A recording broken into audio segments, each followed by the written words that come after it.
The blizzard howled like a wounded animal when Adelaide Pritchard stumbled through the snow toward the dim light in the distance. Her hands so numb she could no longer feel her fingers clutching the reins of her dead horse's saddle. The January winds of 1877 cut through the Colorado mountains with merciless fury, and Adelaide knew with terrible certainty that she would die out here in these frozen peaks if she did not reach that light soon. Her younger sister Emma had perished 3 days ago when their wagon overturned on the icy mountain pass, and Adelaide had been wandering ever since, lost and alone, watching her extremities slowly turn the color of ash. She collapsed against the door of what appeared to be a sturdy log cabin, her fists barely able to make enough noise to be heard over the screaming wind. The world tilted sideways, and Adelaide felt herself sliding down the rough wood, surrendering to the cold that had been pursuing her for what felt like an eternity. The door opened suddenly, spilling warm light across the snow, and Adelaide tumbled backward into strong arms that caught her before she hit the ground. She looked up through frost-crusted eyelashes at the face of a man with a dark beard, piercing blue eyes, and an expression of immediate concern that cut through her delirium. "Jesus," the man muttered, lifting her as though she weighed nothing at all. "You are about frozen solid." Adelaide tried to speak, but her jaw would not cooperate. Her teeth chattered so violently she feared they might shatter. The man kicked the door shut behind them and carried her to a large fireplace where flames danced and crackled with blessed heat. He set her down on a thick bearskin rug and immediately began removing her frozen outer garments with efficient, practiced movements. "Name is Fletcher Rourke," he said, his voice deep and steady. "You are safe now, but we need to get you warm. Your hands look bad." Adelaide managed to focus her eyes enough to see her own hands, and the sight made her stomach drop. Her fingers were white and waxy, with patches of grayish-blue spreading from the tips toward her palms. They looked like the hands of a corpse, not a living woman of 22 years. Fletcher disappeared for a moment and returned with a basin of water that steamed gently in the firelight. "This is going to hurt," he warned, his voice surprisingly gentle for such a large, rough-looking man. "But we need to warm your hands gradually, or you will lose the fingers for certain." He took her right hand in both of his, and Adelaide noticed despite her state that his hands were enormous, calloused, and surprisingly warm. He lowered her hand into the water, and the pain that shot through her arm made her cry out, a strangled sound that echoed in the small cabin. "I know," Fletcher said quietly, holding her hand steady in the water. "I know it hurts, but you need to let the blood flow back in. Stay with me now. What is your name?" "Adelaide," she gasped through the pain. "Adelaide Pritchard." "Adelaide," he repeated, and something about the way he said her name made her focus on his face instead of the agony in her hands. His blue eyes held hers with an intensity that seemed to anchor her to consciousness.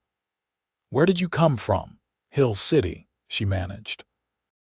"Was traveling with my sister to Denver. Wagon overturned. She died. Horse died. I walked." Fletcher's expression darkened with sympathy, but he did not offer empty condolences. Instead, he carefully lowered her other hand into the water, and Adelaide bit down on her lip hard enough to taste blood. The pain was extraordinary, like thousands of needles piercing her flesh simultaneously, but she forced herself to breathe through it. "You walked from Hill City?" Fletcher asked, clearly trying to keep her talking. "That is nearly 20 miles in this weather." Adelaide shook her head weakly. "No. Wagon overturned maybe 10 miles from here. Walked from there." Fletcher nodded, gently massaging her hands under the water with careful, deliberate movements. Adelaide watched his face in the firelight, noticing the strong line of his jaw beneath the beard, the way his dark hair fell almost to his shoulders, and the deep lines around his eyes that suggested he spent most of his time squinting against mountain sun and snow. He looked to be perhaps 30 years old, though the wilderness aged men quickly, and he could have been younger. "You have been living up here alone?" Adelaide asked, needing to focus on something besides the pain. "5 years now," Fletcher replied. "Came up after the war, needed the quiet." Adelaide understood without him elaborating. Many men had come west after the war between the states, carrying wounds that went deeper than flesh. The mountains offered a kind of peace that civilization could not provide to those who had seen too much death. "I am sorry about your sister," Fletcher said after a moment, his hand still working gently on hers beneath the water. "What was her name?" "Emma. She was 19. Adelaide felt tears prick at her eyes, but they felt strange and hot after so much cold. "She wanted to work as a teacher in Denver. We left Hill City right before the storm hit. I thought we could make it through the pass before the worst of it." "The weather turned faster than anyone expected," Fletcher said. "Even I was caught off guard, and I have been watching these mountains for years." He lifted Adelaide's hands from the water and examined them carefully in the firelight. The color was slowly returning, though her fingers remained dangerously pale at the tips. He wrapped them gently in soft flannel cloth, and then surprised her by pressing both her cloth-wrapped hands between his own, sharing his warmth. "You may still lose the tips of a few fingers," he said honestly, "but I think we caught it in time to save most of them. You are fortunate you found me when you did. Another hour out there, and you would have been dead." Adelaide nodded, feeling the full weight of exhaustion pressing down on her now that the immediate crisis had passed. Her eyes drifted closed despite her efforts to keep them open. "Sleep," Fletcher said, his voice seeming to come from far away. "I will keep the fire going and watch over you." When Adelaide opened her eyes again, pale winter sunlight was streaming through the cabin's small windows, and the blizzard had subsided to a gentle snowfall. She was lying on a narrow bed covered in thick furs, and she could smell something cooking that made her stomach clench with sudden, desperate hunger. Fletcher appeared in her line of vision, carrying a bowl of what appeared to be stew. "You have been asleep for almost a full day," he said, setting the bowl on a small table beside the bed. "How do you feel?" Adelaide tried to sit up and discovered that while her body ached everywhere, she was no longer dangerously cold. Her hands throbbed with a dull, persistent pain, but when she looked at them, she saw that Fletcher had bandaged them carefully with clean cloth. "Sore," she admitted, "but alive." "That is something," Fletcher agreed, helping her sit up and propping her against the cabin wall with several folded blankets. He handed her the bowl of stew, then seemed to remember her bandaged hands and took it back. "Perhaps I should help." There was something absurdly intimate about having this large, gruff mountain man spoon-feed her stew, but Adelaide was too hungry to protest. The food was simple but well-seasoned, thick with venison and root vegetables, and she ate gratefully while Fletcher patiently waited between bites. "You are a good cook," Adelaide said when the bowl was half empty. "A man learns to take care of himself up here," Fletcher replied, "or he does not survive long. Do you ever get lonely?" The question slipped out before Adelaide could stop it, and she saw something flicker across Fletcher's face before his expression returned to its usual calm. "Sometimes," he admitted, "but lonely is better than what I was before I came here." Adelaide wanted to ask what he meant, but something in his tone suggested the subject was closed for now. Instead, she asked, "How long until the pass is clear enough to travel?"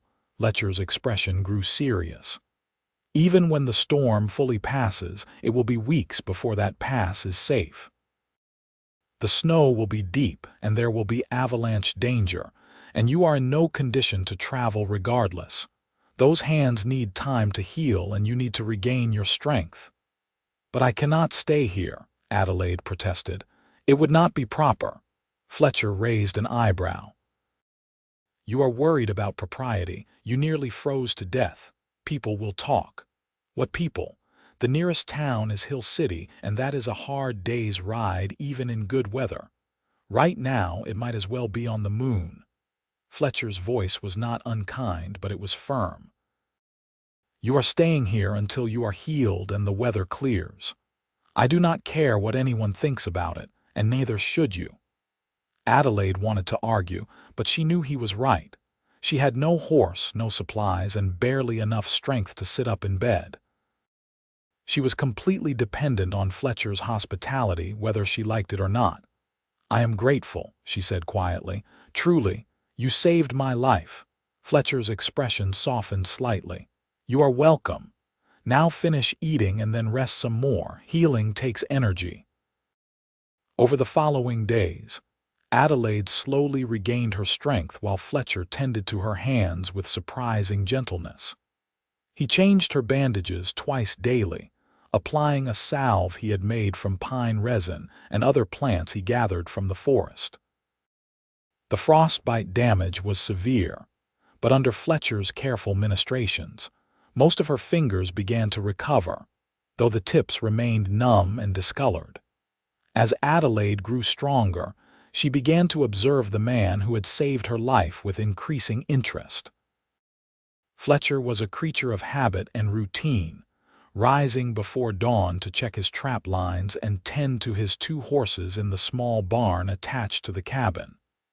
He was a man of few words, but what he did say was always thoughtful and deliberate. He never spoke about his past unless Adelaide asked direct questions, and even then, his answers were brief. She learned that he had fought for the Union during the war, serving under Sherman in his march through Georgia. She learned that he had lost his entire family to cholera in 1869, just a year after he returned home. She learned that he had come to these mountains because he could not bear to live among people anymore, surrounded by memories of everyone he had loved and lost. "Do you ever think about going back?" Adelaide asked one evening as they sat by the fire, her hands wrapped in clean bandages resting in her lap. "Back to what?" Fletcher replied, whittling a piece of pine into the rough shape of a bird. "There is nothing back there for me. Everything I had is gone. You could build something new." Fletcher was quiet for a long moment, his knife moving in steady, practiced strokes. "I thought about it for a time," he finally said, "but I am not fit for civilized life anymore. I have seen too much, done too much." Adelaide heard the weight of old guilt in his voice. The war and what came after. Fletcher set down his whittling and looked at her directly. "I am not a good man, Adelaide. I have killed more people than I can remember. Some of them deserved it, some of them probably did not. Up here, I do not have to pretend to be something I am not." "You saved my life," Adelaide said softly. "That seems like something a good man would do, or just a man who does not want a death on his conscience." But there was no conviction in Fletcher's words, and Adelaide suspected he was better than he believed himself to be. As the weeks passed, and winter maintained its grip on the mountains, Adelaide and Fletcher fell into an easy domesticity that surprised them both. Adelaide insisted on helping with chores as soon as her hands healed enough, though Fletcher grumbled that she should rest more. She cooked meals while he tended the animals, and in the evenings, they sat by the fire and talked about everything and nothing. Adelaide told Fletcher about her childhood in Hill City, about her father who had died in a mining accident when she was 15, leaving her and Emma to fend for themselves. She told him about working as a seamstress to save money for Emma's teaching certification, about the dreams they had shared of building a better life in Denver. Fletcher listened to all of it with an attention that made Adelaide feel truly heard in a way she had not experienced before. He asked thoughtful questions and offered no empty sympathy, only steady presence and genuine interest in her words. One evening in early February, Adelaide removed her bandages to discover that her hands had finally healed enough to leave uncovered. The skin was still tender and discolored in places, and she had lost feeling in the tips of 2 fingers on her left hand, but she had kept all 10 digits, which Fletcher told her was a minor miracle given the severity of the frostbite. "Thank you," Adelaide said, flexing her fingers experimentally. "I know I have said it before, but thank you for saving them, and me." Fletcher looked at her hands and then at her face, and something in his expression made Adelaide's breath catch. "You are welcome," he said, his voice rougher than usual. "I am glad you found your way here." The moment stretched between them, charged with something Adelaide could not quite name but definitely felt. Then Fletcher cleared his throat and stood abruptly, mumbling something about checking the horses before bed. Adelaide sat alone by the fire after he left, pressing her newly freed hands to her flushed cheeks, wondering when exactly she had started seeing Fletcher as more than just her rescuer. The answer, she realized, was probably somewhere around the 2nd or 3rd week, when she had woken one night from a nightmare about Emma, and found Fletcher sitting in a chair beside her bed, keeping watch to make sure she was all right. Or perhaps it was the morning she had caught him singing quietly to himself while he cooked breakfast, his deep voice surprisingly melodic. Or maybe it was the way he always made sure she had the warmest furs at night, even though it meant he sometimes woke shivering by the fire. It was all of those moments and 100 others, Adelaide thought. It was the way Fletcher existed in the world with such quiet competence and unexpected gentleness. It was the way he looked at her sometimes when he thought she was not paying attention, as though she were something precious he was afraid to touch. Adelaide was falling in love with Fletcher Rourke, and she had no idea what to do about it. The weather began to break in mid-February, with the storms becoming less frequent and the sun appearing for longer stretches each day. The snow still lay deep on the ground, but the pass would soon be clear enough for travel, and Adelaide knew she would have to make a decision about her future. She could return to Hill City and resume her life there, though without Emma, the town held little appeal. She could continue to Denver as originally planned, though she no longer had the money or resources to start fresh there. Or she could stay here in this cabin with Fletcher, though he had never suggested such a thing, and Adelaide was not sure he would want her to stay permanently. One afternoon, while Fletcher was out checking his trap lines, Adelaide decided to organize the cabin as a way to occupy her restless mind. She swept the floors, rearranged the cooking supplies, and was reaching up to dust a high shelf when her hand knocked against something solid. A book fell down, landing open on the floor. Adelaide picked it up and saw that it was a journal, filled with Fletcher's angular handwriting. She knew she should close it immediately and put it back, but her eyes caught on her own name, and before she could stop herself, she was reading. Adelaide is healing well. Her hands will be scarred, but she will keep the fingers. I find myself grateful for this beyond what makes sense for someone I barely know. She is easy to talk to, easier than anyone has been in years. She makes me remember what it felt like to want to be a better man. I know she will leave when the past clears, and I know that is right. She deserves more than a broken mountain hermit, but I will miss her more than I want to admit. Adelaide closed the journal with trembling hands and returned it to the shelf, her heart pounding. Fletcher had feelings for her. He wanted her to stay, even if he thought he should not. When Fletcher returned that evening with 2 rabbits from his traps, Adelaide had made a decision. "I need to talk to you about something," she said as they prepared the evening meal together. Fletcher tensed slightly, as though anticipating bad news. "All right." Adelaide took a breath, steadying herself. "The pass will be clear soon. Yes." And you probably expect me to leave." Fletcher was quiet for a moment, focusing very intently on skinning the rabbits. "I expect you will want to continue with your life," he said carefully. "You have plans, dreams." "My plans died with Emma," Adelaide said bluntly. "I only wanted to go to Denver for her sake. For myself, I do not care where I live as long as I am with people I care about." Fletcher's hand stilled on the knife.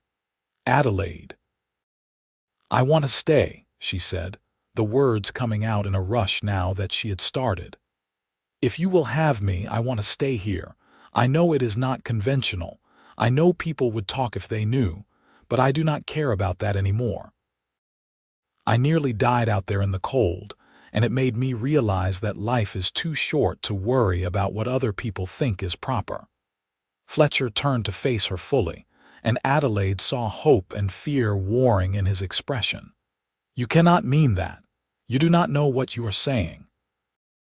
"I am 22 years old and I have been taking care of myself since I was 15, Adelaide said firmly.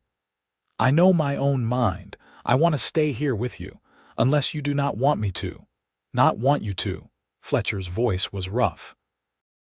"Adelaide, wanting you to stay is all I have thought about for weeks. But you deserve better than this. Better than me. Better than a man who saved my life and nursed me back to health. Better than someone who treats me with respect and actually listens when I speak. Better than the first person in years who makes me feel like I could be happy again." Adelaide stepped closer to him, close enough to see the flecks of gray in his blue eyes. "Fletcher, I am falling in love with you. If you do not feel the same way, tell me now and I will leave when the past clears. But if there is any chance you might feel the same, please do not push me away because you think you are not good enough." Fletcher stared at her for a long moment, and then he did something Adelaide did not expect.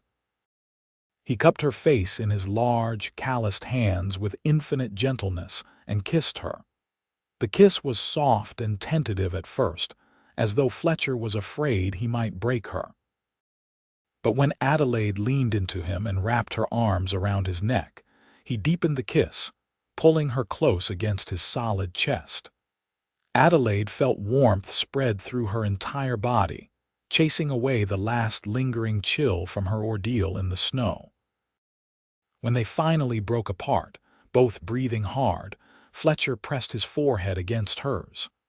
"I am in love with you too," he said quietly.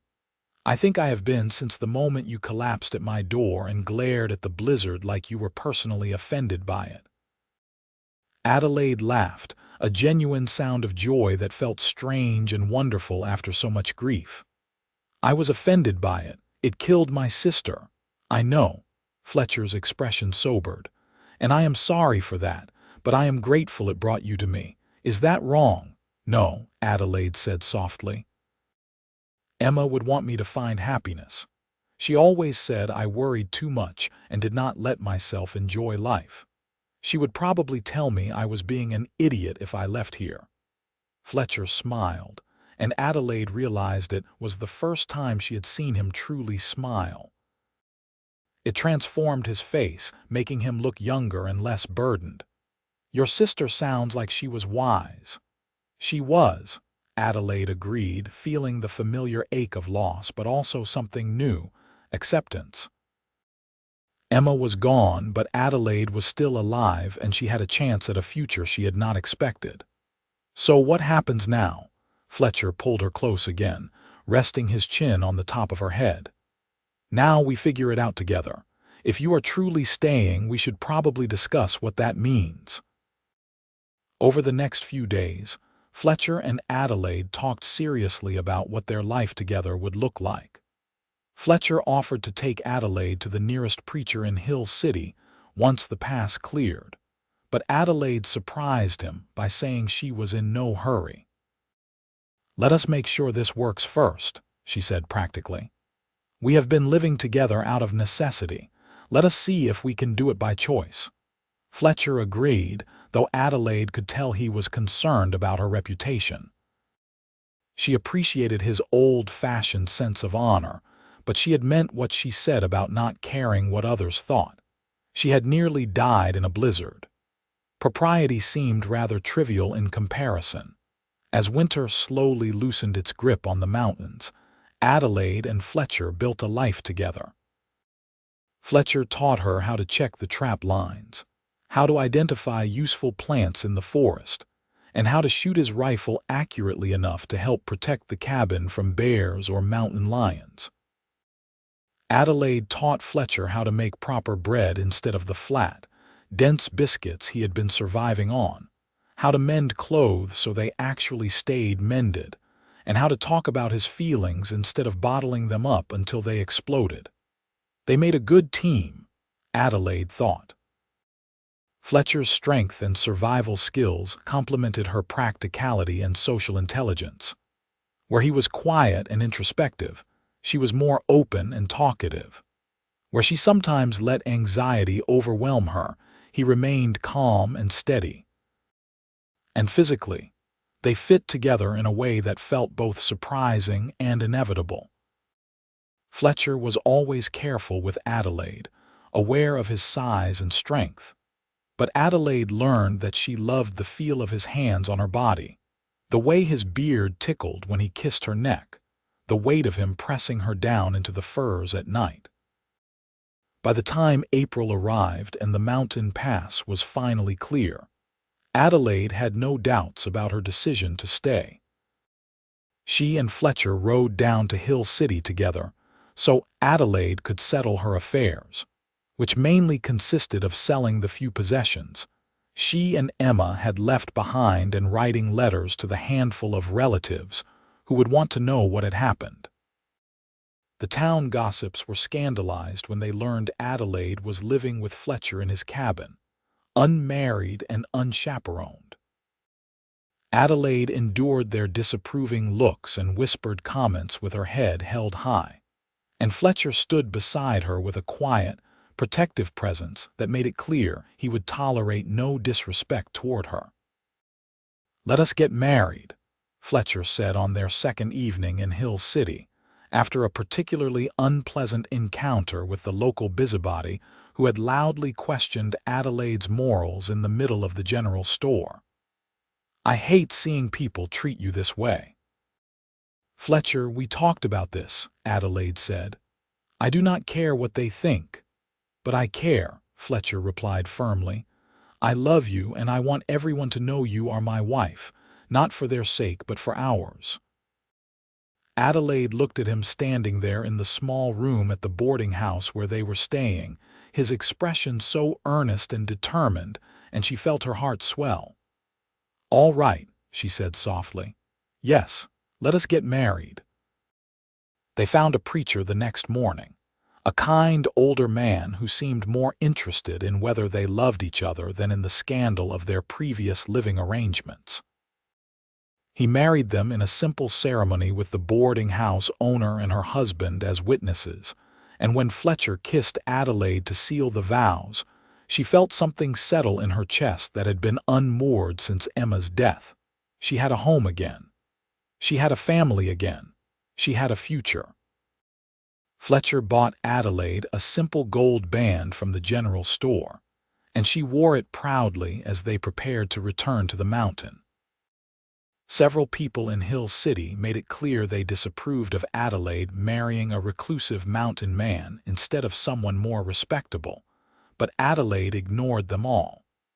She knew what she had in Fletcher, and it was worth more than all the respectability in the world. On their last night in Hill City, as they lay together in the narrow bed at the boarding house, Fletcher pulled Adelaide close and spoke quietly in the darkness. "I need you to know something," he said. "I never thought I would want to live with people again. I never thought I could love anyone again after losing my family, but you changed that.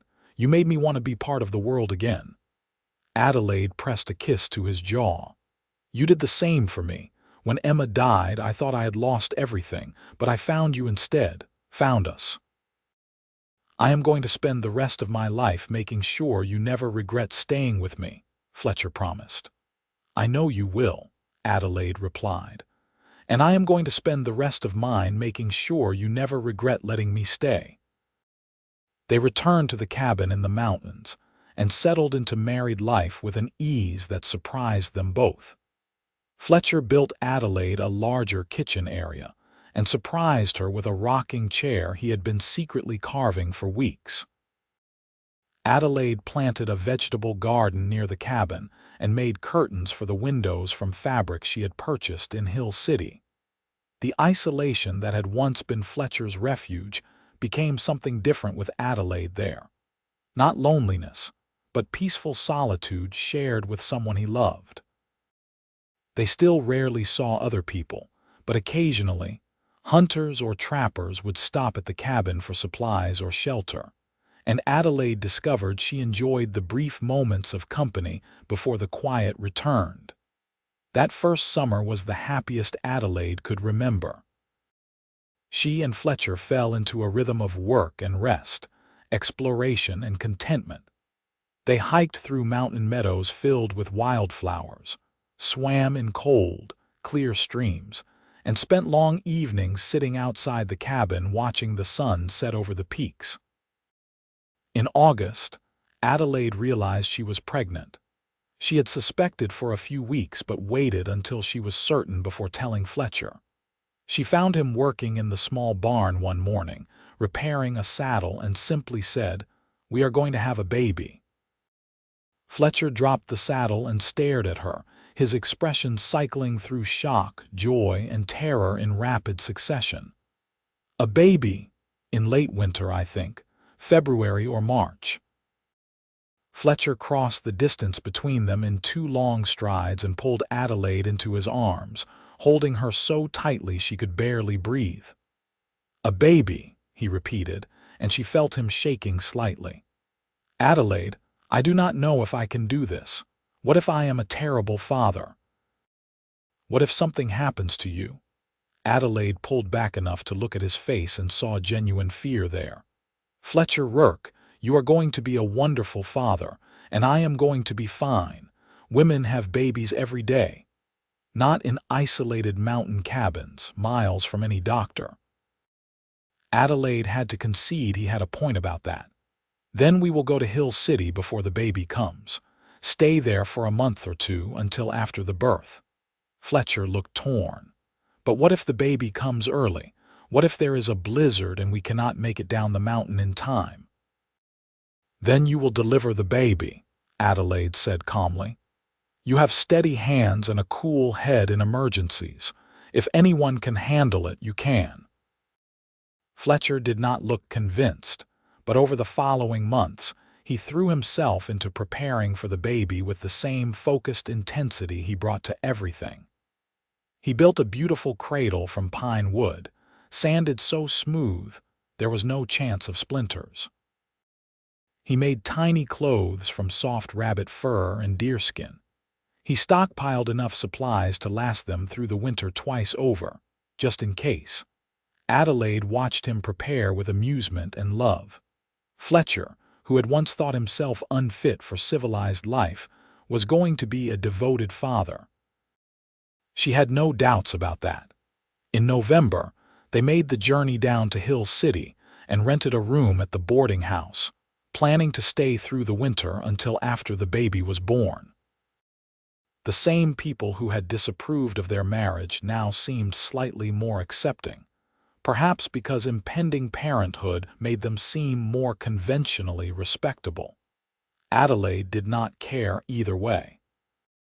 She spent her days resting and preparing for the baby while Fletcher took odd jobs around town to pay for their room and board. He worked at the livery stable, repaired buildings, and even helped with some blacksmith work, his skills from before the war still sharp despite years in the mountains. In the evenings, they would return to their room and Fletcher would talk to Adelaide's growing belly, telling the baby stories about the mountains and the animals they would see. Adelaide loved watching this large, gruff man become so gentle with her and their unborn child. On a frigid night in late February, Adelaide went into labor. Fletcher, despite his earlier worries, remained remarkably calm throughout the ordeal, helping the local midwife and following her instructions exactly.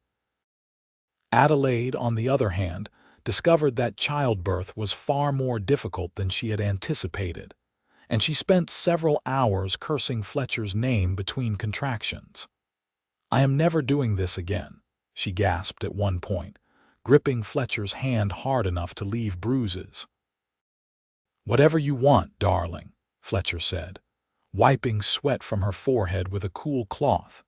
But when their son finally arrived with a healthy, angry wail, Adelaide looked at his tiny red face and immediately forgave Fletcher for his role in this painful process. The baby was perfect, with Fletcher's blue eyes and a surprising amount of dark hair. "What should we name him?" Fletcher asked, holding his son for the first time with a mixture of awe and terror on his face. Adelaide had been thinking about this for months. "James," she said, "after your father." Fletcher's eyes filled with tears. He had mentioned his family only a few times, but Adelaide knew his father had been a good man who had taught Fletcher carpentry and kindness before dying of cholera. "James," Fletcher repeated, his voice thick with emotion. "James Rourke, I like that." They spent another month in Hill City while Adelaide recovered, and little James grew stronger. Fletcher proved to be a natural father despite his worries, always quick to pick up the baby when he cried and patient during the long, sleepless nights. In late March, when James was nearly a month old and Adelaide had regained her strength, they returned to their mountain cabin. Adelaide had worried that she might feel differently about the isolation now that she was a mother, but instead, she found the quiet peace even more precious with a baby to care for. James grew rapidly, transforming from a tiny, helpless newborn into a chubby, curious infant who loved watching the play of firelight on the cabin walls. Fletcher doted on his son shamelessly, carrying him everywhere in a sling Adelaide had made, talking to him constantly about everything they saw. "He cannot understand you yet," Adelaide laughed one afternoon, watching Fletcher explain to 3-month-old James the difference between pine and spruce trees. "He will eventually," Fletcher replied, completely serious. "And when he does, he will know about the world around him." Adelaide shook her head fondly. Despite her earlier declaration that she was never having another baby, she found herself thinking that perhaps one more would not be so bad. James should have a sibling, she reasoned. And Fletcher was such a good father that it seemed a shame to stop at just one child. She waited until James was 6 months old before mentioning this to Fletcher. To her surprise, he looked delighted rather than worried. "Really?" he asked. "You want another one?" "Eventually," Adelaide said. "Maybe give me a year or two to forget how much the first one hurt." Fletcher laughed and pulled her close. "Take all the time you need. I am happy with whatever you want." Life settled into a comfortable pattern over the next few years. James grew into a bright, active toddler who loved exploring the forest around the cabin with his father. In the spring of 1880, Adelaide gave birth to their second son, whom they named William. And 2 years after that, a daughter named Clara arrived, completing their family. The cabin that had once housed a lonely, broken man now rang with the sounds of children's laughter and family life. Fletcher expanded it several times to accommodate their growing family, adding bedrooms and a larger main room. Adelaide created a small school area where she taught the children to read and write, using the books Fletcher brought back from his occasional trips to Hill City. Fletcher never lost his love of the mountains, but he was no longer hiding from the world. He was building something new, something better than what he had lost during the war. Adelaide watched him transform from a man haunted by his past into a devoted husband and father, and she knew her decision to stay with him had been the right one. The children grew up strong and capable, learning to trap and hunt from their father and to cook and garden from their mother. They knew they were different from town children, but they never seemed to mind the isolation. The mountains were their playground, and their parents' love was a constant, warm presence in their lives. As the years passed, Adelaide sometimes thought about the night she had nearly frozen to death in the blizzard, stumbling toward Fletcher's cabin with frostbite spreading across her trembling hands. It seemed like another lifetime, a story about different people. That desperate, grieving young woman who had lost everything had become someone new. A wife, a mother, a woman who had found happiness in the last place she expected. Fletcher, too, had changed. The haunted look that had once lived permanently in his eyes only appeared now when he had nightmares about the war, and Adelaide had learned how to soothe him through those dark moments. He smiled easily now, especially around the children, and he no longer spoke about being unfit for civilized life. On their 10th wedding anniversary, Fletcher surprised Adelaide by taking her on a trip to Denver, leaving the children with a trusted friend in Hill City. It was Adelaide's first time in the city, and she was overwhelmed by the crowds, the noise, and the sheer size of everything. "You regret it?" Fletcher asked as they stood on a busy street corner, watching carriages and people rush past. "Not coming here when you originally planned?" Adelaide looked at him, at this man who had saved her life and given her a family, and shook her head. "Not for a moment. This was Emma's dream, not mine. My dream was always just to have a home and people to love, and I have that." Fletcher took her hand, the one that still bore faint scars from frostbite, and raised it to his lips. "I love you, Adelaide Rourke." "I love you too," she replied, and meant it with her whole heart. They returned to their mountain after a week in Denver, and Adelaide was surprised by how relieved she felt to see the cabin again. This was home, she realized, not because of the place itself, but because of the people who lived there with her. The children were overjoyed to see their parents return, and Fletcher scooped all three of them up in his arms at once, making them shriek with laughter. Adelaide watched them together and felt a deep contentment settle over her. Years continued to pass in the comfortable rhythm of mountain life. James grew into a tall, serious young man who looked more like Fletcher every day. William was the adventurous one, always pushing boundaries and exploring new territories.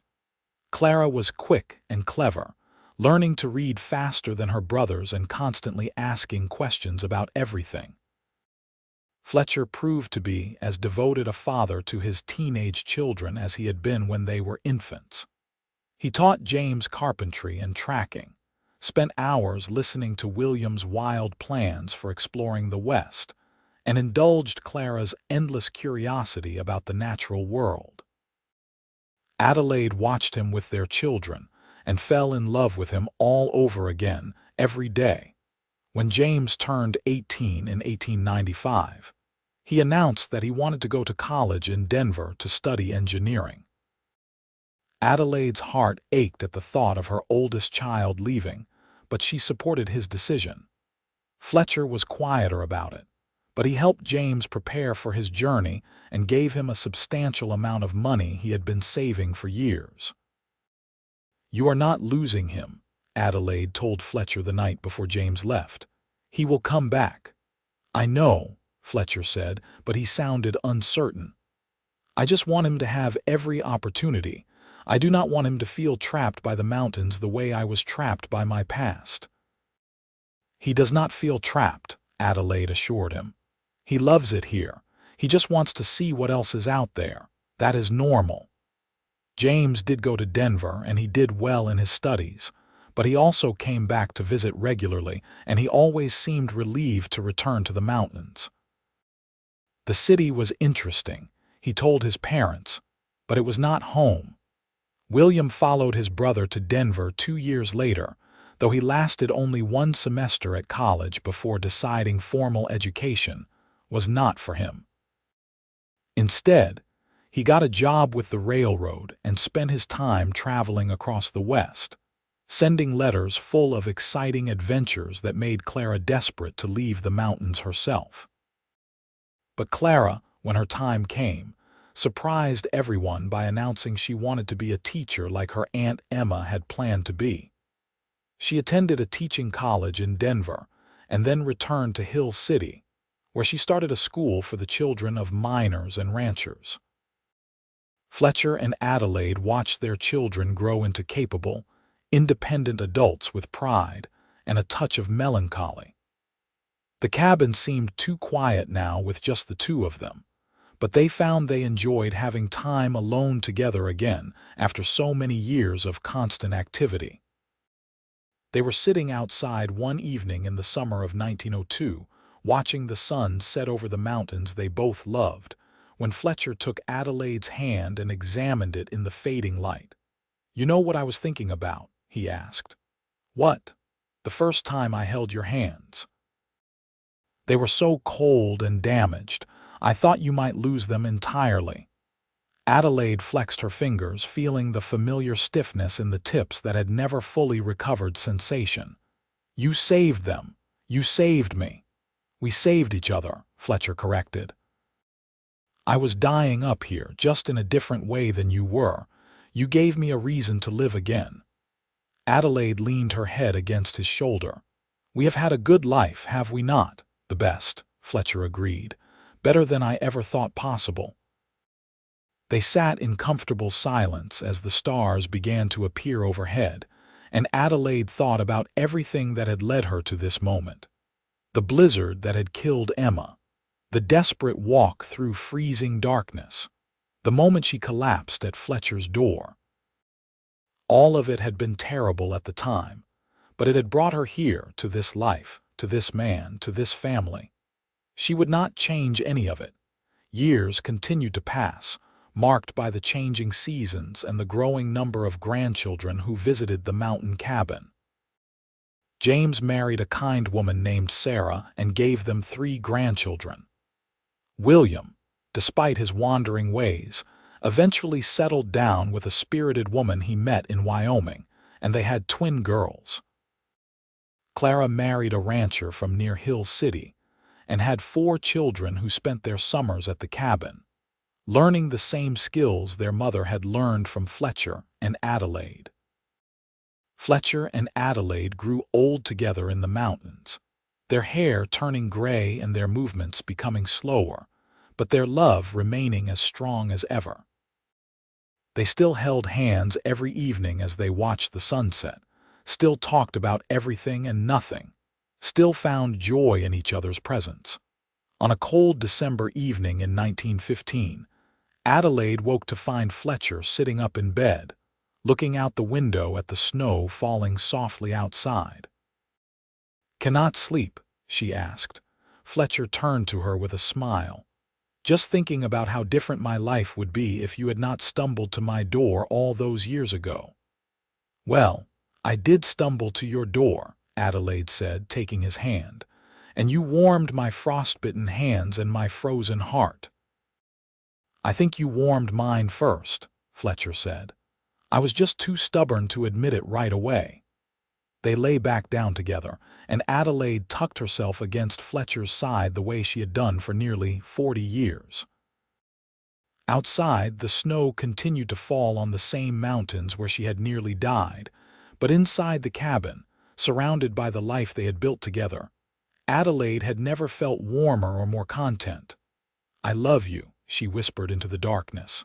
"I love you too," Fletcher replied. "Always." And in the morning, when they woke to a world transformed by fresh snow, they rose together to face another day in the mountains they called home, their hands intertwined, their hearts still as warm as they had been on that first night when a dying woman and a broken man found salvation in each other. The cabin stood for generations after them, a testament to the love story that began with Frostbite and ended with a family that stretched across the West. Their descendants told stories about the woman who walked through a blizzard and the mountain man who saved her life. about how tragedy had brought them together, and love had kept them that way. And sometimes, when winter storms howled through the mountain passes, and the snow fell deep and silent, people swore they could still feel the warmth of Fletcher and Adelaide's love radiating from that old cabin, a reminder that even in the coldest, darkest moments, hope and love could still be found if you just kept walking toward the light.